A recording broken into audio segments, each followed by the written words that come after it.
Diamond and Pimpin, I'm starting to think y'all are on the wrong show. Instead of growing up hip hop, maybe y'all should try marriage boot camp. What's up, y'all? Welcome back to my channel. Appreciate you for tuning in. We have growing up hip hop to get into. This was a pretty mellow episode, besides the fact that we had a whole Lifetime movie drama going on between Pimpin and Diamond. I mean, we have his side, her side, and the truth in the middle. Who you guys believe the most? I personally believe Diamond, because the way she was telling the story, there was more details. There was more of a, chronological order of events. Pimpin was over there talking about, oh, and I said da-da-da, and then Diamond was like whoop-de-woo, and I told her to get back like he wasn't telling the story, which is making me feel like, nigga, you hiding something. But that's just personally how I feel. But yeah, we'll go ahead and break it down anyways when we get into this review. Then hopefully after this, I'll get a chance to do an episode of Daily Squeeze, because we haven't done one in so long, to be able to talk about a couple of the headlines that, I was able to give my little 2 cents on, okay? But if you're new to my channel, make sure you hit that subscribe button, and as well as my jujus, make sure y'all hit that like button. Let me know that you guys stopped by. Show a little bit of love. It is a free 99 button, so just tap it, okay? Right there in the corner, hit that little thumbs up button, okay? So, Growing Up Hip Hop actually opens up with Johnny Blaze talking to the brat. Johnny Blaze, was sprung up on her. Basically, the brat's girlfriend was like, hey babe, we got a visitor. Her name is Johnny Blaze, and I want you to talk to her. Because she knows that Brat has a past very similar to Johnny's, so she feels like she should give her another chance. So basically, Brat and Johnny talk about how her reputation is not good for business. She's like, it's not my obligation to, prove people, that I've changed. It's not. But it is when you want to work with them. Like, you can't beat somebody's ass one day and then, a year down the line be like, let's work together. And then they're just supposed to totally forget about the fact that you, went off on them in a club. Like, Johnny, you do got to understand, you've built, this around you. Like Brad said, nobody did that but you. Those were your actions. So you got to understand, yeah, you may be changing, but you can't expect people to change their opinion of you as fast as you're changing. You're going to have to be patient with it. She gets emotional because she's like, I got heart for this shit. Music is what I do. She plays piano, guitar. I think she plays 3 or 4 fucking instruments. So Johnny Blaze is one of those girls who really is talented, but they let their personal life and their life struggles get in the way of it, because we know Johnny had a very rough upbringing. Drugs on the street, homeless, all that type of shit, stripper. So she said, it's a defense mechanism. She bites, she don't even bark. She bites. That's what she was doing. So it now got her in a peculiar situation where nobody wants to work with her, even regardless of her talent. There are a lot of females who are in industries like acting and music who get a reputation, and it keeps them, blacklisted. Monique, Kiki Wyatt, women who really should be furthering their career but get that blacklist. It's rough to get that monkey off your back once it's put there. But I feel like as long as Johnny just keeps dropping music and, allows herself to be vulnerable the way she's doing, I really think she could, hop back in this thing. She really could. Brat says that, I'm trying to be there for you, but, I've been to prison. I don't want to go back. Who knows if one day we get into it over a song, you feel like you want to flip out, that's going to affect me, because then, bitch, I'm going to go off. I don't know if I need to bring a gun to the studio. Johnny's just a taser. All we need is a taser. But Brat is mushy on the inside at heart. So when she sees Johnny crying, talking about how, music is her life, this is what she does. She gets, and she damn. Maybe Johnny is changing. Maybe I do got to give her a chance. So her girlfriend Jessica was right. She's you just got to allow her the opportunity to change, just like people allowed you the second opportunity. So she gets up, hugs Johnny, and looks at her girlfriend bitch, I'm going to kill you later because you just threw this shit on me and I just had to go with it. But I feel like it was a productive, conversation that needed to be had for sure. So we hop from that to Bow Wow, y'all. Bow Wow walking around his damn penthouse sad as all ever because life caught up with him. This nigga got a baby on the way. This is what happened when you decide you want to, play Hangover 1, 2, 3. Hangover 1, 2, and 3 all up in Miami every week. You bound to get caught up. What else? Do you not know how to use a condom? Like, plan B? Like, what the fuck, Bow Wow? So he goes over to his mom's house to try to give her a see what had happened was type story. And he was like, you know what, mama? See, you know, we went out to Miami. It was kind of one of those Tyler Perry kind of nights. And it's like, nigga, this ain't Tyler Perry, okay? But he was basically like, oh, you know, we was doing this. And then, you know, I met Shawty. I was drinking. And, he was like, oh, I was drinking. And, you know, basically, I got to rapping, and that's how it happened. And the mom was like, what are you trying to say? I think I got a baby on the way, allegedly. And it's like, well, damn. The mom was like, are you kidding me? Like, for real. Like, you really got a baby on the way? He was like, yeah, you know, if it's mine, you know, we're going to do a DNA test. And she's like, well, what kind of girl is she? Like, do you even know her? He was like, no, like, we don't really talk. And it's like, this is what happened. You niggas, like, get in the industry. And it's just like, y'all just be fucking girls raw. And then get caught up and like there's nobody to blame but you. You could have spent $5 on a pack of condoms, but now you're gonna be spending $5,000 a week on child support. Like, woo, gotta weigh those options out, buddy. You could take option A, option B. Like, well, look like you decided to take option B when you should have took a plan B, or she should have took a plan B.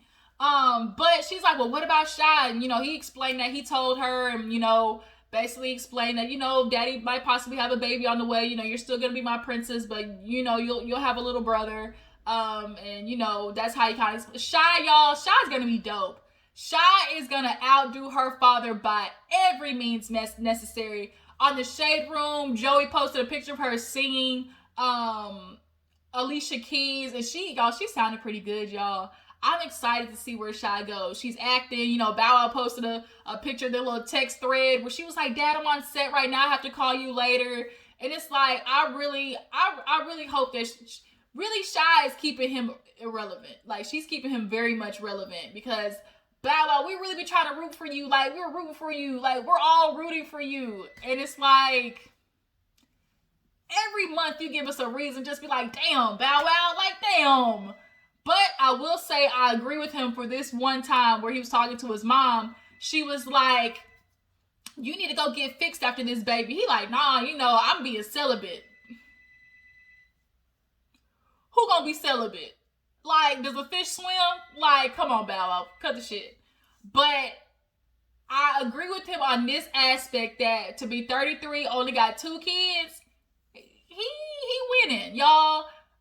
Like he said, 14 years old, on tour with the women's, like, around the world, and Bow Wow really should low-key be Future. He should have about eight kids, 7 baby mamas. Like, he really should be like that right now. He should be the Future of the bunch. But the fact that he only got 2 kids, I will give him a success on that part.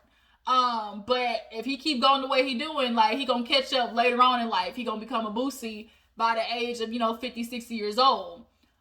So moving on, we have a scene where Deb and Brat actually meet up to talk about the EP and her conversation with Johnny. You know, Deb has been wanting to get things back on track because, you know, her and our Brat, like, they're friends. They're basically family. And so they talk about the EP, and Brat tells her, look, I'm not saying yes, but I'm just letting you know that, you know, if we're going to do this, like, it's going to be my way. And she's like, I know I told you I had a conversation with Johnny. Obviously, Deb is super excited about that because she's been trying to get them to talk forever. But Brat tells her how, you know, she feels like maybe there is a little bit of change in Johnny and she's willing to try and, you know, give it a go. But what's going to happen is she's going to get in the studio separately with Ree and Diamond and work on their little song, and, you know, depending on how it goes, you know, they'll take it from there. And Deb basically just kind of wants their friendship to be back where it's at. You know, Brat constantly is following behind Deb as a loyal friend, and that's why Deb constantly does the things she does. She has good ideas, but you can't, you know, jump before looking and expect Brat to do the same thing. Like, she's not going to. But they basically, like, kind of squash it. Cheers to, you know, like, just trying to see where this goes. And, you know, at the end of the day, Brat is going to do what she feels is right, you know, for the EP or for the song or whatever. But at this point, she made up with Johnny. She's good with Deb. And they're going to try and, you know, make this shit work out. So after that, we see a scene where Bow Wow is talking to his manager. The manager comes in and was like, basically, the girls all over the shade room. And Bow Wow obviously is like, well, damn, like, why does everybody got to put everything on the internet? Well, this is what happens when you celebrities be fucking with like these like I'm getting flued out bitches. Y'all gonna get flued out results. Like, they want their 15 minutes and $1. And so that's what she's doing. Like, he was thinking, we could have done like a more tasteful, release like through People magazine, something. It could have been that way, but she was so ready to blast you. We can only assume that she's trying to go down the route of, I'm gonna get whatever I can in this. Now, did Bow Wow know she was pregnant? I'm confused. Did he know she was pregnant before she gave birth? Or did she just, pop, ding dong, baby, Bow Wow, tag at you're it, use the pappy at Bow Wow at Maury? Like, I don't know, like, how the fuck that went. But the baby looked like him for sure. But obviously the manager's talking about how this is gonna get legal. He's like, oh, it don't have to. Oh, no, the fuck, yes, it does. Because you not only got to talk about money with child support, you got to talk about custody. And from her doing that, it's looking like she's clearly going to try to go for war with this. And as long as you got good lawyers, I mean, you could probably settle on a good $5,000-$10,000 a month. Like, that's doable for you. She probably gonna ask for 50, but bitch, no, I'm sorry. You don't get no skin in the game like this because you popped out Bow Wow's baby because you decided to open your legs up on a Saturday night in Miami. Sorry. I don't agree with that. But moving on from that, Bow Wow got stuck. This is what happens. Could have spent $5 on condoms, but instead, here you are about to spend $5,000 a month on a baby. But what happened after that? Let's see. Oh, so Diamond, she actually reaches out to Brad and because Jessica and Brad went to see a warehouse and it looks super good. Finally this is, what she was looking for to try to finally move her business down to Atlanta. But Brad gets a call from Diamond and she's looking like, oh, I want to talk to you. And she's like, you can definitely tell something was going on with Diamond. So they end up meeting up and Diamond basically tells Brad of this huge fight that her and Pimpin had. Of course, Brat's like the rest of us, like, really, bitch, like, this nigga again, like, how are y'all not breaking up? Like, this has got to be it. But after this story, it might really be it. So she's like, look, I was doing my skincare line, and, I was trying to be, because I love Pimpin', I was trying to bring him in on it. First of all, bitch, y'all gotta stop letting this love trump common sense. Like, what the fuck Pimpin' gotta do with a skincare line? The nigga look like he barely put on cocoa butter after he hop out the shower. Like, really? Like, come on, Diamond. Like, sis. Y'all really gotta stop letting these niggas, like, in on y'all's life like that and y'all's progress. Like, he really could have fucked you out of a really good deal because here you talking about he came back, was now trying to find everything wrong with the contracts. Like, what? Diamond, please don't do this shit again. So she was like, we get to the day before the sign and he's trying to find everything wrong with it. Like we're not looking at the same goddamn contract. Like, I know what I'm doing. So she's like, we leave the meeting and we get to the house and we're just arguing. So finally I'm like, you need to leave. Like, you need to go or we're not going to do this. So he's like antagonizing her with, oh, I'm going to go. It don't matter if I leave. I'm just going to find me another bitch. I'm going to be laid up on some other girl. You're going to have another nigga here in anyways because that's what you do. You out here be slutting for the streets and stuff like that. And as she's explaining it to Brad, Pimpin's over there at Bow Wow's house explaining his side. Now, Pimpin was over there being real vague, talking about, oh, Diamond, she was getting into it with me. Diamond, see, she very insecure. She got trust issues. Pimpin, that's what happens when you cheat on your woman multiple times. Niggas confuse me. Y'all want to be mad. Oh, she acting crazy. Oh, she tried to go through my phone. Why is she hovering me like this? Because, nigga, you done put your dick in multiple women. Like, what do you dudes expect to happen after a woman gives you her trust and you violate it? Not only once, but multiple times. That's the consequences of your actions. And it's your duty to sit there and to show her, look, babe, ain't nothing going on. But back to the argument at hand, he basically was like, oh, we get home and I'm not trying to do this argument stuff. So I told her, you know what, I might as well leave then. See how he said he chose to leave? Nigga, ain't nobody believing that, bruh. You did not choose to leave. I do not believe that, not one goddamn bit. So he's like, I'm getting my stuff together. She threw my toothbrush on the ground. And, now Diamond, from her perspective, was like, he wasn't moving fast enough. So I picked this shit up and I threw it over the balcony. And so she's like, we now start going from that to it actually getting physical. She's like, she was like, I was trying to either leave or move or something like that. And he basically grabbed her, choked her, threw her around. And Pimpin, he's explaining from his side, she kept just trying to come at me like she was swinging. And, I had to put my arms out like, damn, shawty, back up like whoop-de-woo. I wasn't trying to do all that because, I'm thinking of, little bro right here in his situation. Obviously, Bow Wow knows this all too well. Because Kiyomi bit the fuck out of him in his ribs.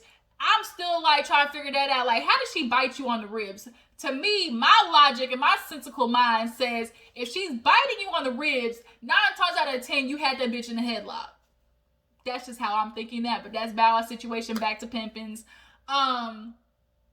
But no, so yeah, he was like, I was trying to leave and I'm sitting here pulling the bag and she trying to get in the car, but she pulls the bag and he's like, either she let go or he let go and she fell back. And so it got bad. When Brad heard that Pimpin choked Diamond out, she damn leg was tapping just on the ground. Then she gets up walking away like, you for real? Like, bitch, you lying. Like, no, he really didn't put his hands on you. And she was like, yeah, she's tearing up and, wiping her eyes and everything. And Brat is ready to go to war, okay? She was ready to take Pimpin out, all right? Pimpin, you really might want to watch your back in these streets because I don't want to, believe what I know. When there's a story happens, there's always his side, her side, and the truth. There's always, but somebody's always telling a version that's closer to the truth. And I feel like Diamond is telling a version that's closer to the truth. Do I believe that she was definitely getting, aggressive with him? Absolutely. Do I believe that she might have slapped back at him a couple of times? I'm not saying that's not wrong, but the fact that he all out choked her, that's totally something, way different. I can imagine, Diamond being super aggressive, doing what girls always do, which is the mushing, the forehead mush, and obviously pushing him out the house because he wasn't getting the shit out fast enough. But I really do believe that Pimpin put his hands on her. Y'all drop down in the comments, tell me how y'all feel. Do y'all believe Diamond when she said that Pimpin choked her out? At this point, Brat's like, I better not see that nigga because he gonna get lit. He gonna get lit up. So now, obviously, the guys are looking at Pimpin like, bro, this gotta be it. You gotta be done. He told me, yeah, I'm done. That's why I'm leaving. And then for you to be sitting there antagonizing Diamond like, oh, I'm gonna go fuck another bitch tonight. And then she was like, what really made it worse was the fact that he got a phone call. He gets up and walks away. And it's Bow Wow on the phone. If it was Bow Wow on the phone, what was so hard about you saying, look, it's bro, chill out? But he walked away knowing that was going to get under her skin. He clearly was trying to get under her skin on purpose because that could have avoided taking the argument to a whole nother level, dealing with the insecurity that you put there in the first place. You walk away in a phone call. Y'all already in the midst of an argument. What was so hard about you saying is Bow Wow on the phone? The fact that you did it means you were really trying to gaslight the fuck out of her. So after that, everybody's in the studio.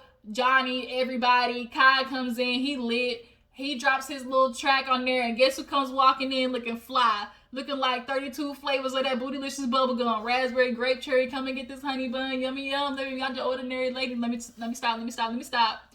But she's like, y'all, I can wear whatever I want because I'm single, ladies. If y'all don't know who that is, living single. So when Kai heard that, that nigga perked up like, wait a minute.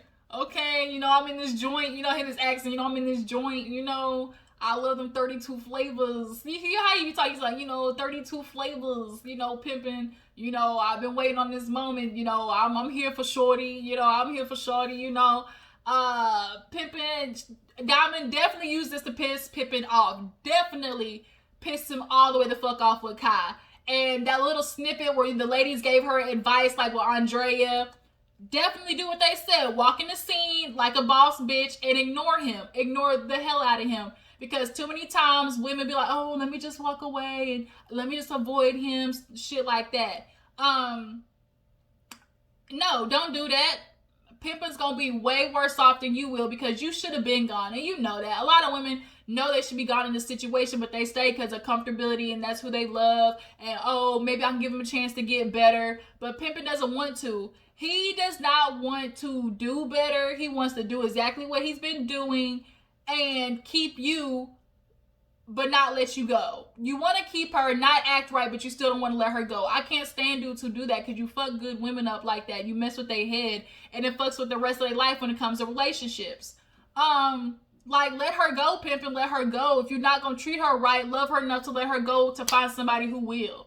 But yeah, all the friends are like, Kai, bro, you a little too excited. Like, damn, they barely... the ink ain't even dry yet. Like, damn, like, can she ease out of the situation? But he like, shoot, you know, I'm gonna be over there at the listening party. You know, Pimpin, if Pimpin gonna be there, like, if we need to, we gonna go like 2 Spartan barbarians. So he said that. I said, not the Spartan barbarians. He said, you know, I like Diamond over there looking good, like in 32 flavors.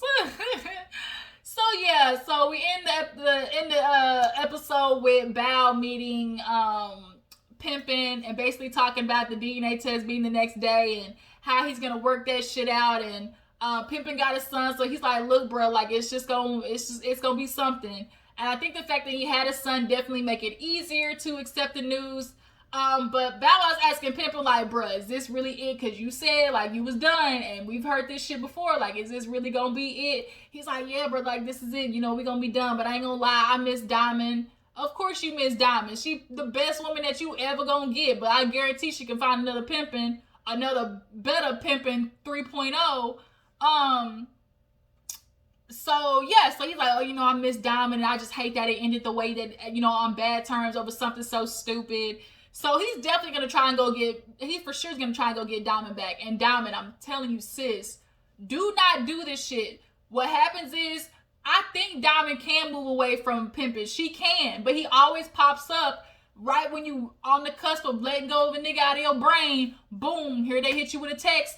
And he hit you with the, oh, just come see me, you know, I miss you. Like, let's just kick it like old times. And you fall back into comfortability. Diamond, don't do that shit again. Stop it, sis. Stop.